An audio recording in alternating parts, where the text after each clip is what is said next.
Welcome to our Area Director Forum.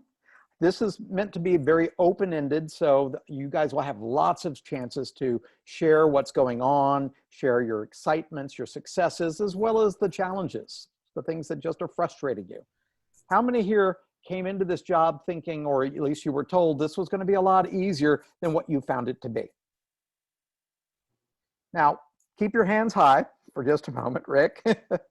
Now, how many of you have, you feel a bit overwhelmed and yet you don't have someone helping you out, like an assistant area director?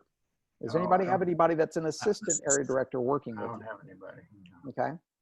So one of the things we're going to want to talk about, Richard, is how do you find someone who can help you? And ideally, you'd want someone from your clubs to help you, because these people may even be ideal to have as area directors next year. So you don't have to do the hunt for the area director. You already have somebody who's well-trained, who knows the job and who knows these clubs already. So it's a great way to get some experience.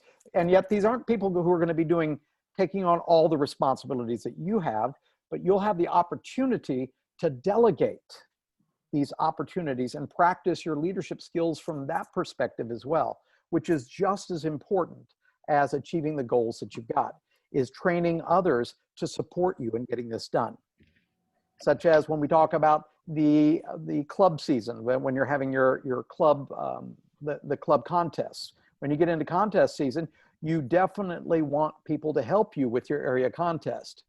You don't want to be the area contest chair. You want someone from your clubs to be that.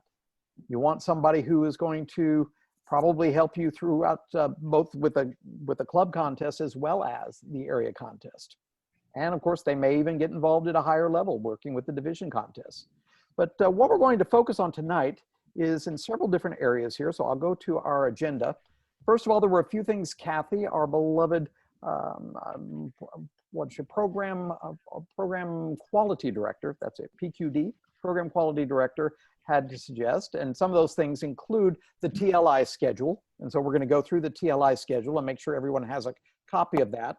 That was supposed to be in the emails I sent to y'all, but I did hear that some people didn't quite get that. So I will have that included in this program.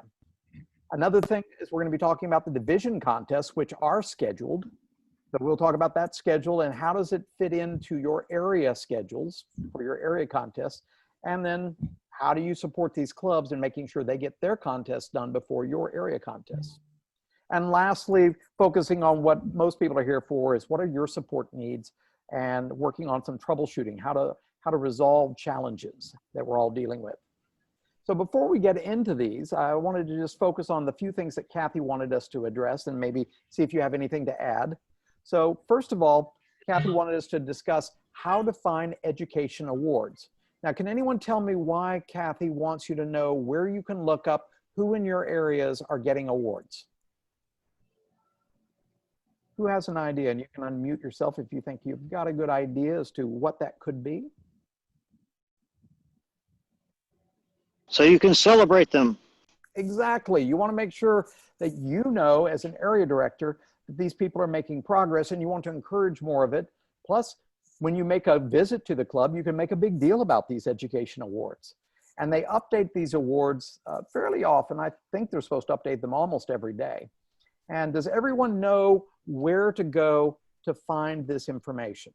I'm going to show you something that'll, I think I have to stop sharing this to share something else here. So I'll show you here how you find that information.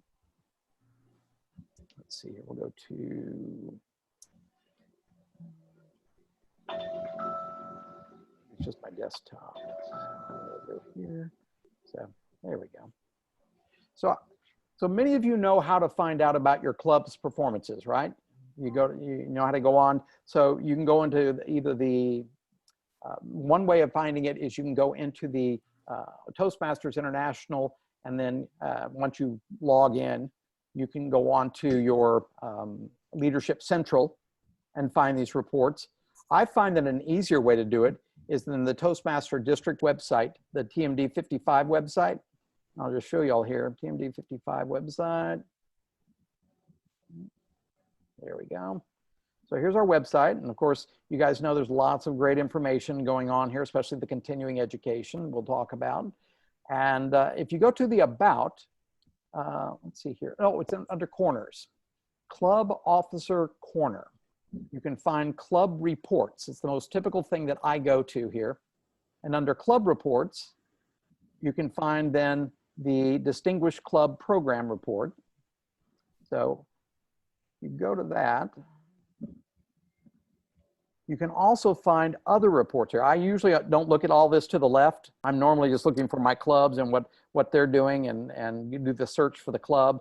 So you can search for each of your clubs here and find out how they're doing at any moment. But you can look at performances for the area, performances of the district. You can look at these daily reports, and it's under the daily reports that you can find this information. So if you go to daily reports, then you can see here, let's see, where is the one? Club, new something. Educational Achievements Archive. So these are all sorts of great reports that can help you as an area director. But here's the archive of all the different clubs. And now this is done by, here it's done by division. So I don't think we've got it. Let me do it by area. That way it'll be, so you go up here and you just press the button and then it does it by area. So here we've got L85. So yeah, so we're starting from L and working our way down. So, but here under L85, we've got Birdhouse Toastmasters, Home Away North, which in February, the last time they got something was a CC, and then they had a DL. Art, yes. This is last year, right? There's a different link. If on the page before, there's a different link for the current year. You're right. You're right. So let's go to that. We'll just go to Toastmasters International. No, if you just go back. Just go back. Okay, just go back. I'll do that.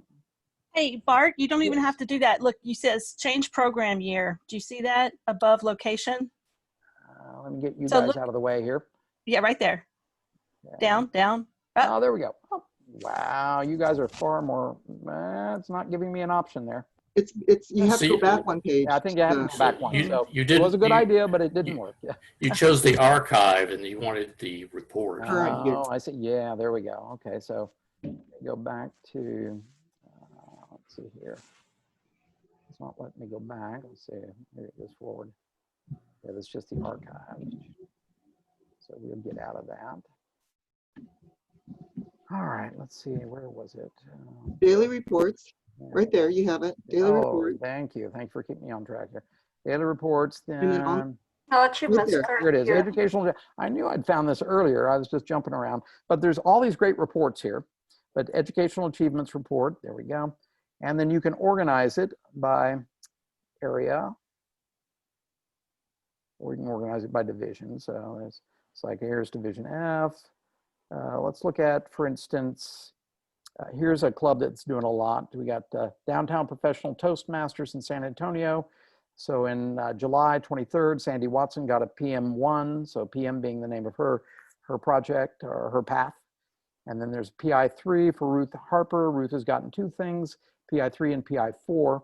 So, and I'm assuming this is the most recent, but I do know that if I go to mine, because I should be on here and I'm not on here for the things that I've achieved. Yeah, it's not even listed here. So I'm not sure how recent this is, but it says it's supposed to be pretty recent. But this is a way, anyways, to find out what's going on. There is another way you could find out. What is that way? What's the old-fashioned way without looking up a report? Ask them.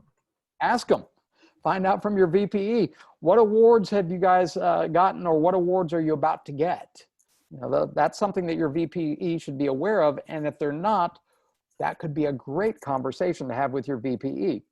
Because would you like your Vice President of Education to be aware of what people are achieving or who's getting ready to achieve something?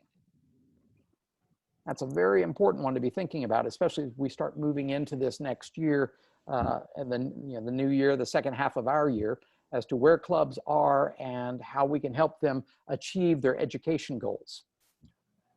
So let me go back. Bart, this is Tatiana. I have a quick question. Yes, Tatiana.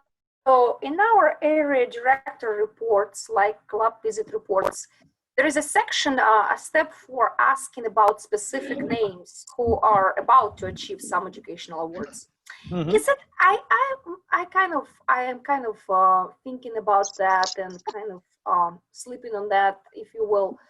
what if we couldn't provide specific names of the folks who are about to achieve a level? Just to be on the safe side, Yeah. because, you know, we don't want to provide the information in case something happens, or, you know, there's a COVID right now. The ideal Somebody thing, Tatiana, cannot commit for these achievements. the ideal thing would be for your club to have a club success plan, which would already have that information in the plan, who intends to get these awards. So that would make your job easy. But I'm assuming many of your clubs do not have a club success plan. So that would, Well, you do have to finish the report.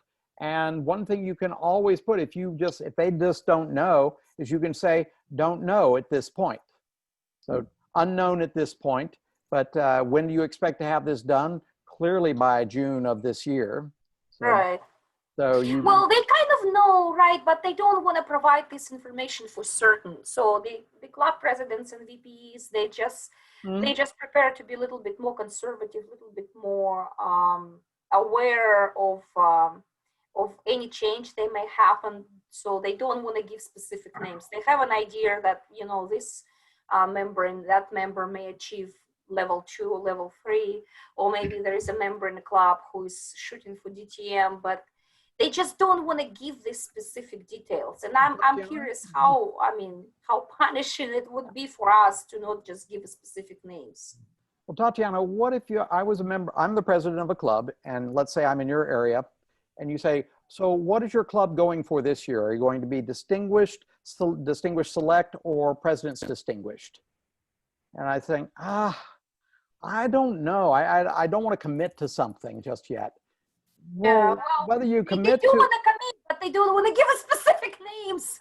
Well, and the point is that the specific names are people who say, I have a goal of this. That doesn't mean they're going to achieve their goal, but what it does mean is this person's going to go for it. Who in your club is going to go for a level 3, 4, and 5 over this year? If you've got someone at level 2, can they get a level 3 and a level 4 by the end of June? And are they willing to commit to that? So it's one thing you want to encourage them is saying this, we're not locking that into stone or judging them in any way should they not achieve this. I'm just wanting to know who's willing to go for it. Because if everybody's saying, well, I'm not sure if I'm going to be able to, I'm not going to be the one to get that education point. I don't want to commit to somebody who's specifically going to be getting that education point for our club. How do I support that person if I don't know they're going to be going for it? Right. So I would say it's worth letting them know that I would like you to let me know, who do you think is the most likely person to go for that? Right. That doesn't mean they have to be the person at the end of the year who achieved it. Yes, Grace, comment on that. Sometimes I use that educational award report that we have because I know that someone just finished a level 1, level 2, so they're the next person to get the level 3. And I will, sometimes the president or VP, they don't know how to figure this out. They don't know how to put those names. So I will help them figure it out, and I'll put those names out there for them. And I'll let them know, I'm going to put this on my report. What do you think? Is this person active? And work with them on that. And then I also talk to them about goals, that if you don't set the goal, then it's really easy not to make it. So we have a goal conversation too. And yeah, and that's not to say there's no punishment if you don't achieve the goal, but to have the goal, it means the club will accommodate that. That means perhaps if this person has one more speech to give and there's no speeches open in that month, the club will make room somehow to make sure that person gets that support. So that's one of the reasons why you want to know who are we targeting here and gently pushing towards success. Because there are certain things that you want to do, like how many level 3s can you get for credit for your distinguished program? You only can get 1. How many level 4s? 1. Only 1. How many level 5s? So now you can get 2 level 2s and you can get 2 level 1s.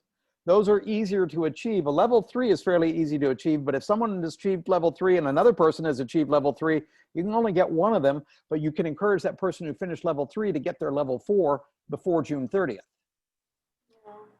So, and that's the way to do it. Some clubs are better. some clubs are better with that than the others. You know, Mhm. some clubs, you know, club presidents saying, hey, well, we know that there will probably be a couple of people achieving level 2 and maybe one person achieving level 3, but, you know, for the sake of the certainty, let's just not, you know, point out the individual, give a name, let's just give a date due. Well, as So, Grace had said, Tatiana, people who don't have goals don't have yeah, anything to achieve. absolutely. I agree with you guys. And that's what, and you should let the clubs know that what is Toastmasters all about above everything else? What are we here to do? Just work on our educational Think about our achievements. motto. What is our motto for Toastmasters? Support our members. Right. That's close, yeah. But Toastmasters is a place where leaders are made. There's a lot of people at these club levels who don't know what it takes to lead people to success. Without having a goal, you're not likely to be led towards success. If you're just all going off in different directions and hoping one person winds up making that level 4 and one person winds up getting that level 5 and we were just lucky to get that, without a plan, it's harder to get success. And we're all about teaching people, how do you become successful as a leader? And if these are the club executives, the club officers, they're leading their club to success. How do we define success? The Distinguished Club Program. So we know what we're going for success. We just want to know they have a plan for how they're going to do it. Like right now, how many of you know that your clubs have a plan for getting at least 4 officers trained at the TLI in December, at one of those TLIs? Just 4. You don't have to have more. Have you ever seen it where they had a thought, yeah, we're going to get 4, don't worry about it, and then somehow 1 or 2 of them didn't get trained? And now it's the end of the period and we're trying to get them into training and they don't have time to go now. Well, this is where having a plan and making sure, well, when are you going to go to the training? Which one are you signing up for? That's a good question to ask them, Tatiana, even though it's a little bit of pressure. When someone makes a commitment, I'm not saying that you can't, that your world will fall apart if they don't keep the commitment, because we are all volunteers here. But I will say that if people have a commitment, what's the likelihood that they will feel more accountable? Well, it obviously increases, the likelihood obviously increases once somebody has a commitment, but they just don't want to make it a little bit certain, set in stone, which I personally, I agree with you. So I like more certainty and more plan. So your job as a leader, Tatiana, is to influence them, persuade them to see the value or the benefit of having a plan and committing to it. Because if somebody doesn't commit to it, like if I know my club is counting on me to finish my level 3 and level 4, and they need that for their success plan, I'm not going to let other things in life get in my way, most likely. I will feel more accountable to my club because I promised them I would do it. So in that sense, it's easier to lead people towards success when there's a clear plan and people make commitments. And without a commitment, there really is no plan. So it's just an idea. But you make a really good point, though, because there are clubs who will, how many of you know some people who tend to want to never commit to something because they always want to be able to back out if something comes up? Well, you know, it's like if you ever wanted to have them over for dinner and you're saying, okay, well, I've got one open night this month, next Saturday, can you make it? Well, maybe, just keep me on your list. I'm not doing that. It's like I'm committing myself to making sure this happens. I would like you to commit to being there. So it's kind of like that, Tatiana. And that's why we want to help people to see the value of that level of commitment. Because not only will it help their club, it will help you, it will help the district, it helps everybody, and it helps us achieve what we're trying to do, which is create new leaders. Because truly, you're a better leader when you get commitment from people. Speaking about that, we actually incorporate certain incentives, if you will, in our area. So because we are virtual now, for those presidents who really provided a good, solid plan and helped me out with, you know, while I made my club visits, I actually recognize them. I recognize them with the certificates, and, you know, that makes, speaking about the influence, right? That made it very positive because, you know, other presidents who were not recognized, they kind of, you know, they obviously kind of learned the lessons of the message which was passed. because as you all know that in human nature it is very important for us to get reward. It's not just always an ask. It should be a reward of some sort.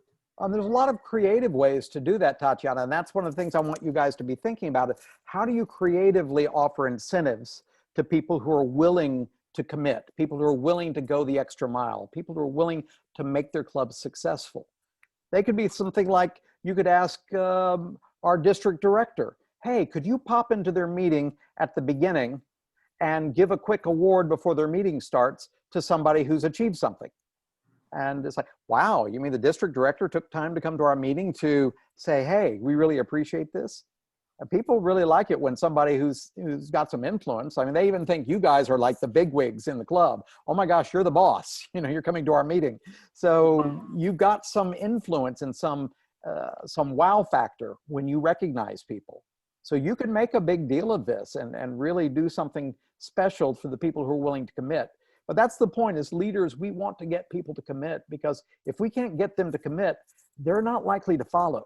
It's really easy to get swayed away from where you were going. How many of you would agree that if you had today known how hard your job would be, you might think, I don't know, maybe not really. No, not for me. And yet you guys are making such a big difference for everyone.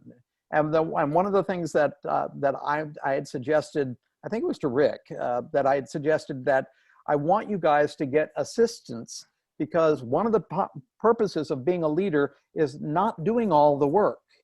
You don't see the general off in the battle.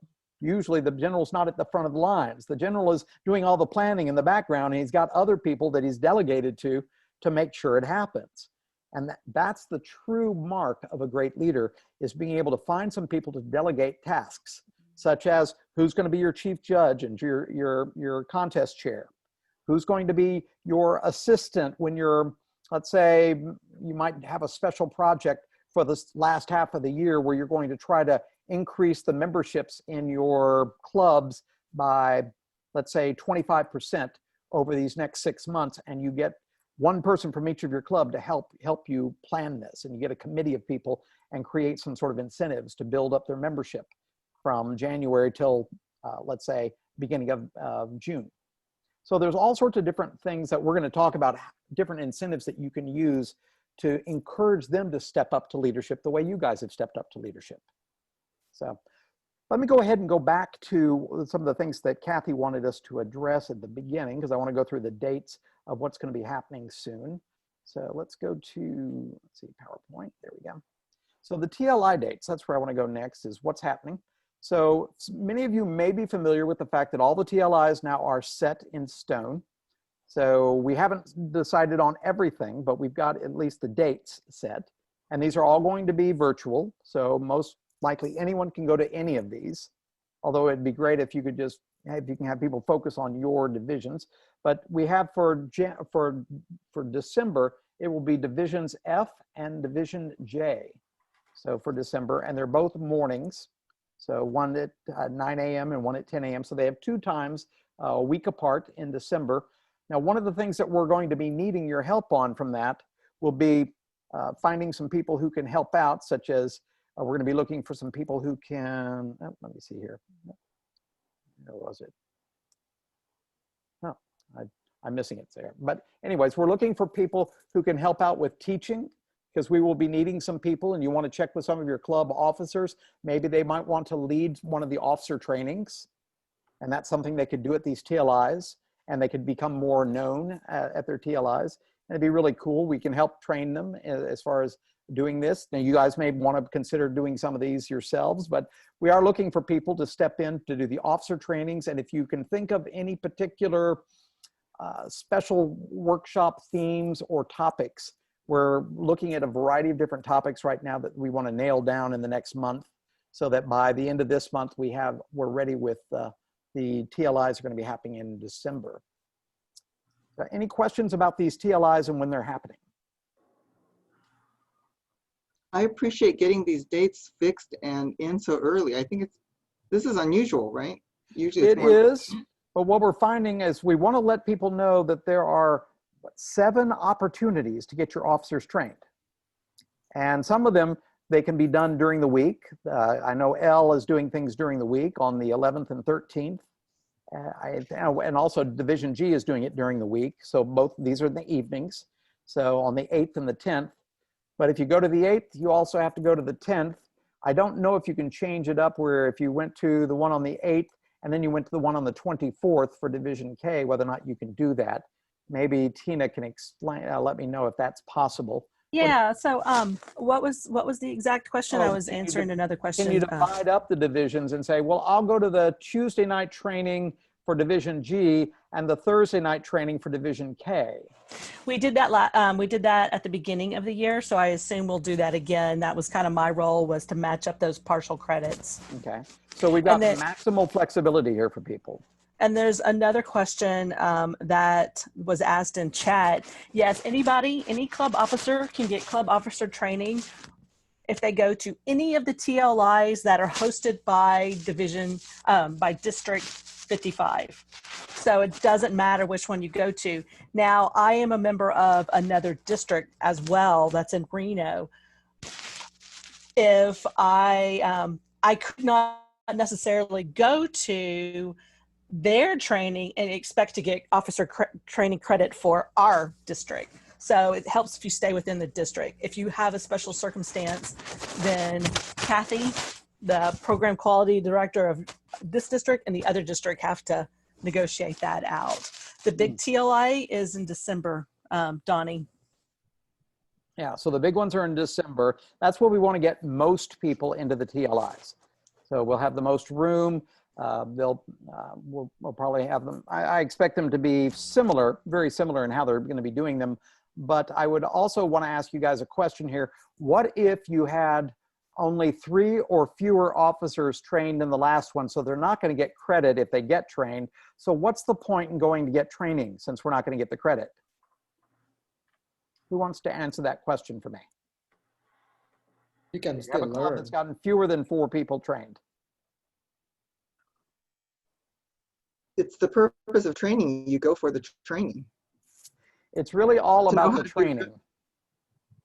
And Grace put it so simply. Yes, it's about the training. You know, that's what it's, and it's meant to be fun. It's meant to be interactive. Like one of the things we're doing this year that's unique is we're going to have a 1-hour session on leadership, and then we're going to have a 1-hour session following it that's just a game to play off of what you learned in the previous.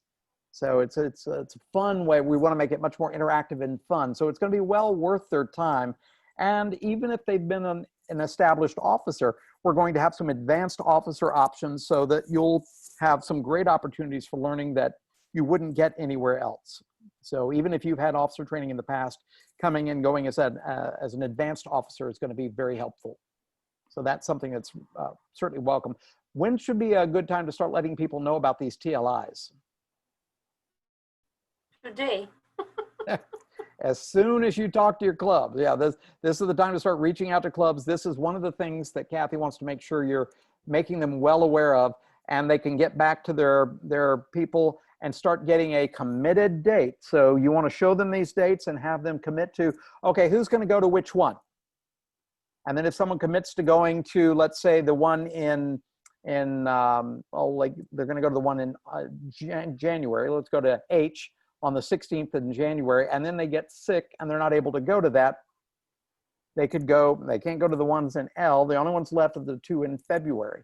But then they have to commit to going to those 2, which are evening ones now. It's not during the day. But you really want people to see this now so that they can plan ahead. And what is the best way to do it if you might get sick? Because you don't know what your health is going to be like during this next couple months. So how do you know you're going to be available on that Saturday? So what do you want to recommend to somebody if they're not sure? Get it as soon as possible. There you go. Go as soon as possible. So in other words, the December ones. We would love to have 70% of all of our officers trained by December.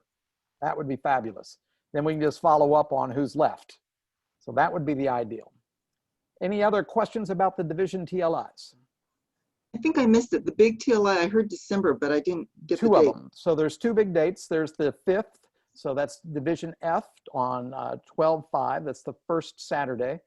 And then on the following Saturday, which is the 12th, 12/12, so well before the holidays start up. Those are still division ones. Let me figure out if we're just doing divisions. I thought we were doing 2 big ones, but let me confirm that and get back to you in just a second. Okay. Was that Sandra that was talking? I believe so. I'll Sandra? get back to everybody. So. Yeah, that'd be great. Or you can send it to me too, and I'll put it in my review notes when I send out the notes from this. So thank you for that. Yeah, good. Yeah, I was wondering, so there's supposed to be one big TLI for, or maybe 2 that aren't division related, and then there's the division ones? Okay. Because I've been told that there were 2 December division, the 2 December TLIs are just the Division F and the Division J. So, and when we do that, there'll be, one of them will be a 50-minute lecture, and then there'll be a fun game we'll do for the second one here. And the key here is get your officers committed to attending. So see if you can get your VPE to get back to you with a list of their officers and which of their officers are going to get trained on which dates. And the only reason why I do that, Tatiana, is not that I'm going to force them to go on those dates. I just want to know they have a plan. I can feel more comfortable that they have a plan. Then I want to know, how did that plan go? So Kathy did ask if you guys could come up with some topic suggestions in the next week for any advanced officers break, like something that you think might be a good opportunity for advanced officers, subjects we can cover, as well as anything for electives. And if you find anybody to facilitate the officer breakout sessions, that'd be great as well. Now, division contests, we've got those set. Did we have another question? Hey, dude, this is Veronica. Yeah, Veronica. So on those roles, is there like a, does Kathy or someone have like a, what the responsibilities of those roles listed out? Oh, of the officers? For the breakout sessions, like she has different roles, like facilitators. What exactly will the facilitator be doing versus whatever they are? I call them facilitators. These would be the people teaching, and I think technically we do give a name of a facilitator being the person who introduces the speaker. So that you make a great point that using the right words or facilitators for me, I look at it as we're facilitators when you're teaching an officer session, because you're not going to teach it as much as you're going to facilitate the learning. That's a trainer point really more than anything. But it's more. Yeah, we just considered instructors, and then the facilitators are what we've asked you guys to do, which is set up the Zoom link if you have a Zoom account. If not, then we can help figure that out. Introduce the speaker, as Bart just said, take attendance, and kind of make sure you're corralling everybody. If there's any announcements that you need to make about where the next place to go is, things like that. So there are job descriptions, for lack of a better term, for the different roles that you can play in a TLI. Could I get that information and send that out to everybody? Let me make a note. Thank you, Tina. Okay, thank you. Yeah, thank you. I appreciate that. We'll get that out to everybody. That's the kind of information I want to hear from you guys, because your job is to fill in the blanks when I'm missing something. So that's great. So then we have the division contests. Those will be coming up, and as you see, almost all of them are in April or very late March. So essentially, all the area contests need to be done by the middle of March. So there should not be anybody trying to do anything just before the 27th for let's say. But essentially, all the area contests then in February, March. So I'd say really mid-February to mid-March, but you can pick and choose your own dates that'll work well. You just want to give your clubs enough time to have a club contest. And are there some clubs that don't want to have contests? Is that okay? Yes. Yes, it's actually okay, as long as they send somebody, like you want them to nominate somebody to represent that club in the area. So you can do that at a club level. You don't have to have an actual club contest. So for a lot of these small clubs, now they can join in with another club. That's another thing you can do, is bring in another club from your area, maybe 2 small clubs, and do a contest for those clubs, just to give their people a chance to practice those speeches. So that's something I'd recommend. And when would be a good time to start talking to those officers about identifying people who might want to compete in January, which means writing their speeches in December or possibly November? Now. So a lot of people don't realize, wait a minute, if you're going to be writing a speech for the contest, then you should be thinking about that speech about now and start working on it and probably workshopping it in your meetings, probably in November and maybe in the December meetings before everything shuts down until mid-January. So that's just something to encourage, because it's amazing to me how January just pops up so quickly right after Halloween, because everything just seems to stop sometimes the moment December starts. So this is a good time to start thinking who in your club might make a great speaker who would want to try doing an international speech, or the other speech contest, which I believe this year, are we doing evaluations? Because last year was table topics, right? So this year probably is evaluations. Is that right, Tina? It's evaluation. Okay, great. So you might want to pick 2 or 3 people in your who can be really good in your club at evaluations and hone their skills, work on their skills, give them some chances to really get good, and then decide who's going to represent that club or have a contest.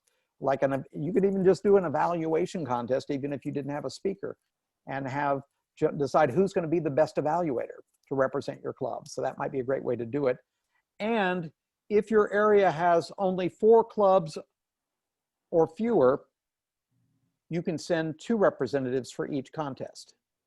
Did you guys know that for your areas? So yeah, if you have only 4 clubs in your area, then you can actually have 2 of those clubs, each of those clubs could have 2 people come. So you could have a total of 8 people in your contest if you had each one bringing 2, which generally is not going to happen, but you get the point. So what we want to do is just encourage the fun of it all. It's really not about the competition as much as it is honing your skills and bringing your A game.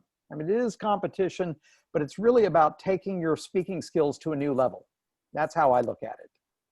I mean, I don't really care about getting all the way to the top. I just want to work on, can I be one of the best people in my club, and see how I can do it area. Yeah, Tina. I want to clarify something. Someone asked, what are the categories for speech contests, which we went over, and how many levels each participant should have completed. So what I said in my response is that a contestant needs to have completed levels 1 and 2 of a path, or 6 speeches out of the competent communicator.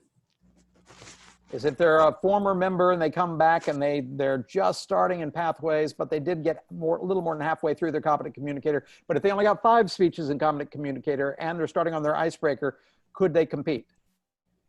No. It's not likely unless they were to give a speech a week. So yeah, I guess that's true. I mean, possible, but this person would have to be highly competitive. So, but yeah, so Tina makes it really clear. You've got to get through 2 levels to qualify for the international speech contest. So just to let them know that. So thank you for that, Tina. So is there a qualification? Is there a qualification for the evaluation? No. There's not. Okay. I didn't think so. Okay. Your newest member could do that if they would like. Yeah. So you have finished level 2 to be in pathway to be able to compete. Right. So by the time of the competition, so if you finished level 1 and now you're starting level 2, you could still finish up and be ready for your competition. So you just have to let them know now so you can get those speeches in. Or Louise, like we were saying, if you have been a member for a long time and you have 6 speeches from the competent communicator, the previous. Yeah. And then I heard from Kathy, we are not doing the big TLIs. We are only doing the 7 division ones that you showed. Thank you, Tina. Yeah, okay. So it's just those 2 dates in December. So just to clarify on if you are a former, if you are going through the previous requirements, you're not doing pathways, but you're doing the oh goodness, my words. But anyway, you say you need to go 6 speeches. At what point does that count? So is that so let's say someone just recently got their DTM. Do those 6 speeches will count then? Is that how that works? I'm just trying to understand if you're a DTM, you're beyond 6 speeches. It's just your first 6 speeches in Toastmasters from the CC program, or so if you pass this, okay. Mm-hmm. Right. Right. Thank you for allowing me to clarify that. Yeah. Well, great. So let's see here if there's anything else I wanted to show y'all in that. Well, that was all I wanted to share with that. So mostly what we wanted to talk about tonight are the TLIs and getting the officers on board with training and seeing if you can get them committed and see if they can get 7 out of 7 is the goal. If you don't, that's not the end of the world, but that's what we would love. And then the other thing is, this is the time to start talking up, not only talking up the contest season, but thinking about the dates you're going to choose, because you have to submit your dates to your area, to your division director, so that it can get approved by Kathy, or the club quality director, program quality director. So that needs to be done probably in the next couple weeks. So start thinking about when would be a good date for your area contest. And it just needs to be before mid-March, or by mid-March, let's just say. So that's the key there. So Bart, quick question. Yes. Regarding picking a date, do you think like, is it a good idea to like ask the club first, or like just pick a date myself? Pick a date. Pick a date that will work best for you. And pretty much, I mean, you can always check with your clubs, but you want to pick a date and just stick to it and have the clubs aim for that. Okay. So it's probably going to be a Saturday, or, you know, it's probably going to be a day where you've got a fair amount of time where you can do a contest. Do we do contests in the evenings for area contests, Tina? So we can do them in the evenings as well. So there is flexibility. So if you want to check with your clubs and they have a particular date that works best for them, then that's great. But otherwise, you know, I would think about just choosing one. And another thing to be thinking about is who is going to assist you in creating that, because you're not going to be the contest chair. You want to stay out of that and delegate that to somebody in your area if you can. So now you can also get somebody who could assist you, like with you could have an assistant to your area, and that person could also help you. But ideally, you'd like to get someone from the clubs to help you with planning, especially a mix of people. I know in my area last year, my club pretty much put everything together for the area contest, but ideally you'd want other clubs as involved as well. The more involved they can get to, the more it's everybody's group. Yeah, Tina. I just want to mention as a how to sweeten the pot as to get people to do these club contests is they can serve as pathways projects. And so if they have a big project coming up, you can say, hey, you have a level 5 or a level 4 project that you need to do. Here's a great thing that you could do. Yeah, so that kind of sweetens the pot a little bit. Yeah, it could be a high performance leadership project, or many of them have projects that you have to complete at levels 4 and 5. So it's ideal. And could you be at a level 2 and still do it? Sure. Yeah. I mean, you can jump around. You know, even if you're just at level 2, I haven't finished level 2 yet, well, you could still take this on as a level 4 project. So it's something you can do. You can look at all your projects in your path and see that and take that on. You won't get credit for it until you finish levels 2, then level 3. Then if it's level 4, you'll get credit for level 4 when you're through with level 4. But you can finish that project now and get credit for it later. So they don't restrict you there. Yeah, Louise. Are there any Toastmaster events that we need to plan around between now and March? Good question. Between now and March, I know that there are education, like on Tuesday evenings, we do our education nights. That's Tuesday training nights. So there's all sorts of things going on there, but that's not for everybody. That's all elective stuff. So there's nothing required that I know of, and you might want to check to see if there's anything going on with the division, any area director meetings that are happening on those nights, but I'm not aware of anything that's happening that isn't flexible. Yeah, Grace. Grace? So you submit your date to your division director, and then they have to clear it with the district. So if there is a conflict, they'll come back to you. Exactly. That's what they want. That's why they want you to go ahead and submit very soon so that they can look at the schedule. They don't want anything overlapping, like if 2 people choose the same day, that may not work well. So we want to make sure that we're not getting a lot of overlapping choices. So I would, so this is Veronica again, perhaps I would recommend to everyone to have a first option and a second option just in case there's overlap. Excellent. Yeah, that's a good point, Veronica. And in your chat, Tina has put the contest rule book, so you could download that. It can't be on the same day as a deck meeting, but I'm sure you guys would realize that. So that would be one of those important meeting days that if you've got a meeting like that on those days, you can't do a contest. But otherwise, it's fairly open. So good points.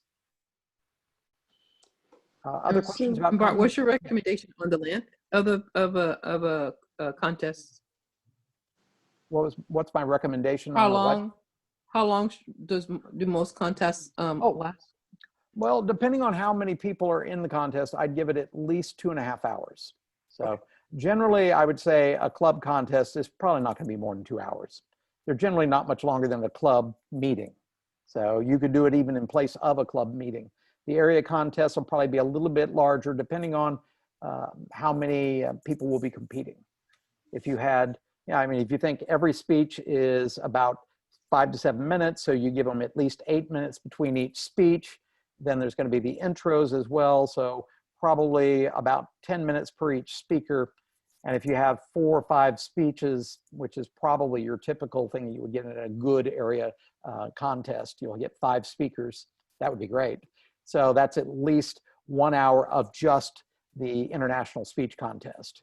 And then there'll probably be another 45 minutes for the 45 minutes to an hour for the other contest. And you can combine contests if you wanted to have 2 areas come together. That's a possibility as well. Generally, that's not what we do, but you can conserve resources that way as well, especially if they're small areas. Tina. Sorry, I hope it's okay that I'm butting in. No, I love it that you do. Yeah. Okay, so with regard to combining contests, areas combining contests, you absolutely can do that. That's not a problem at all. But you have to do one entire contest first and then one entire contest second. You can't do, well, we're just going to do the speeches for area F and then the speech, or area 61 and then the speeches for area 62. You can't do that. It's all of one and then all of another. So it will take a little bit longer, but it could be fewer resources. Although, again, we're doing them online, so the amount of resources that you have to use for these contests are not too difficult. So it's fairly easy. And they will all be online. So everything, so people still have to, even if we got back to meeting in person, the contests are going to be online. So that will not change. So people would want to be good at practicing. Like if you look at Grace, she's almost in the perfect position for giving a speech. It's like you can see her clearly. She's got room to work. Yeah, so it's like that's an ideal contest environment right there. So I love that. Thank you for setting that pace. So let's talk a little bit about the challenges that you guys are facing. And one of them that came up that I thought was an interesting one is how do you get the officers, club officers, to get their people involved? How do you get them to step up as officers? Like, do you have some people who are officers who aren't really doing their jobs? And I know that's happening with some clubs. I know even in my club, my Pride club, I just lost my VPE, which is a pretty important role. And without my VPE, and I'm the president right now, so I need to get someone in there to be VPE because I don't want to be both roles. So, but right now that's what I'm doing. And I guess I think it was, who was it? I think Donnie, you had asked a really good question in regard to that. Do you mind sharing that question again to the group? Because I want the group. Yeah, so basically my question is, how do you convince or inspire the club officers to make sure, to communicate the benefits for stepping up as like in the TLI instructors or participate as a contest chair or chief judge, right? Like some of these big roles. So how the officers inspire their members to step up and participate in the big event. One thing I would encourage some clubs to do is be creative with incentives. Find some really creative incentives that you can offer to people that might make them willing to step up. Anybody have some incentives you want to suggest that clubs have done in the past that would encourage somebody to step up? I know my club has plenty in its budget, and if I wanted to encourage my people to step up, we might do a contest to see who plays the biggest role, or who's willing to step into the biggest role, and they get some mystery prize at the end, and then we'll have a series of prizes that we give out at the end in a big ceremony for the people who helped plan the contest. And so we'll do a big recognition and give them something like a gift card to Starbucks or an Amazon gift card, which is really popular these days. So we can do that in our club. But who has some ideas of incentives that you might consider that would encourage people to step up? Hey, I have kind of an idea. I think it depends on the type of the club you are at, because on the corporate clubs, it works differently from the public clubs. Because, well, for one, corporate clubs, you know, our dues typically get paid by the our executive sponsor of the company. So with that said, we have a certain restrictions. We can't give our officers $25, you know, Starbucks gift card, but we can do something differently, like, you know, encourage our officers, even to the extent that if they really participate in their clubs and they really move forward, then we will provide them certifications and CC their managers, which is not forbidden. So their managers are aware that the person such and such served as VP, honorably served in the club, and in fact complete certain number of, you know, certain levels, pathway levels, and you know, did a great job of, you know, encouraging the club members, and because of that we receive 5 DCP educational points. So that, with that alone, some of the managers, their managers, consider to admit that in their quarterly or annual performance evaluations. That So would be a can great happen. thing to do for corporate clubs. I love that idea, Tatiana. So that would be something Happening. It is that's happening. creative. It is real. It's from the practice, from the experience.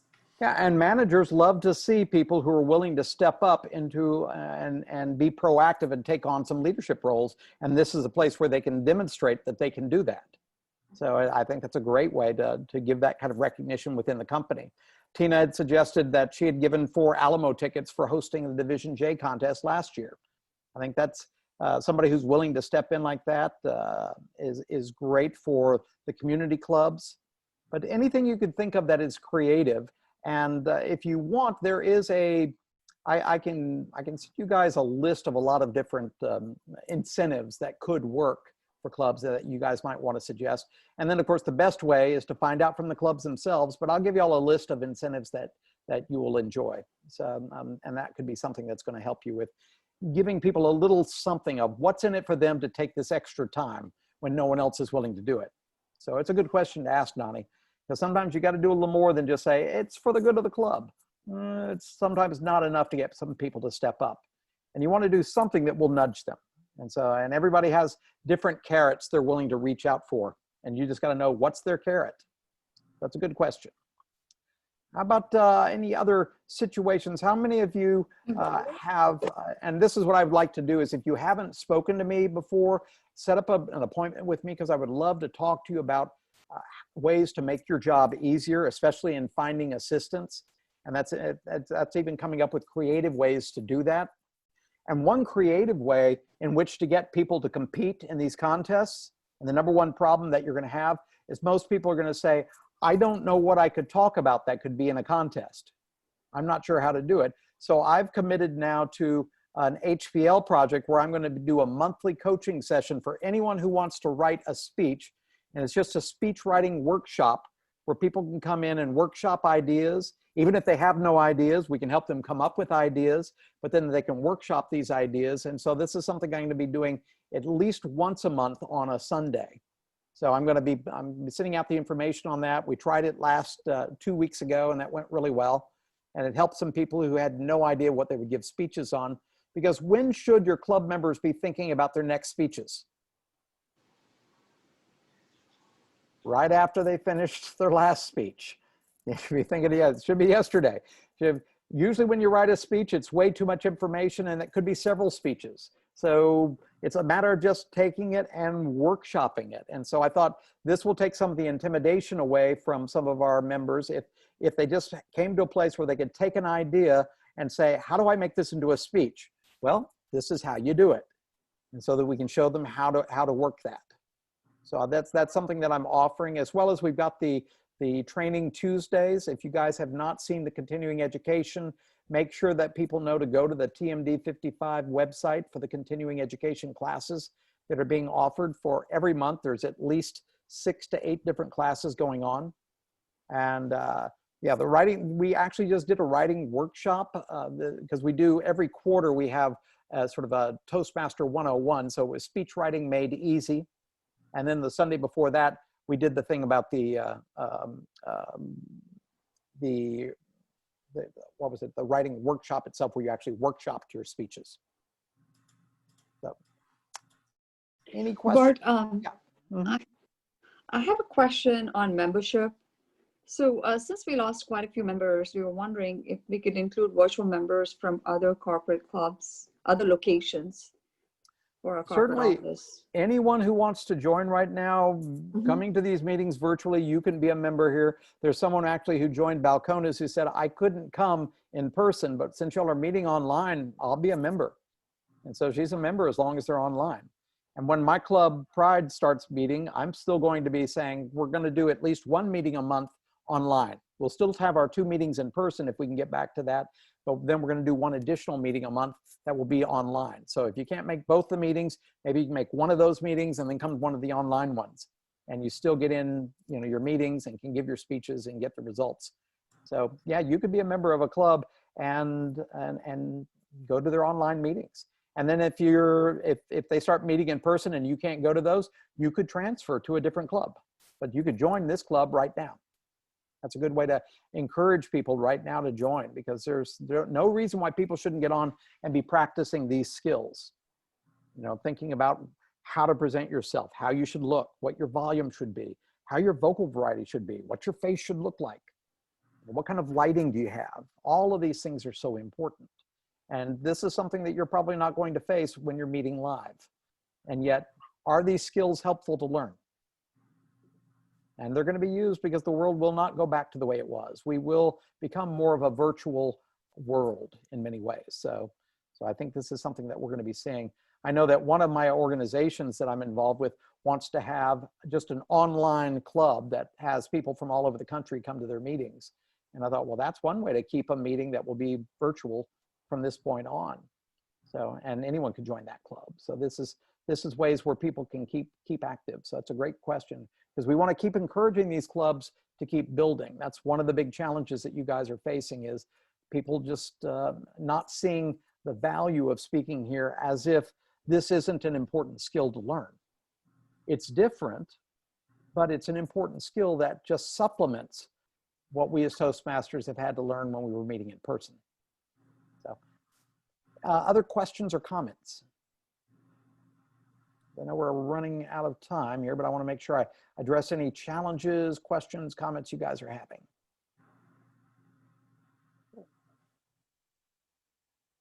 All right, well, I'm going to send out this video. Of course, people can watch this, but I'll also summarize it so you can get a handout and have a list of, these were the action items we talked about, what I want you guys to work on.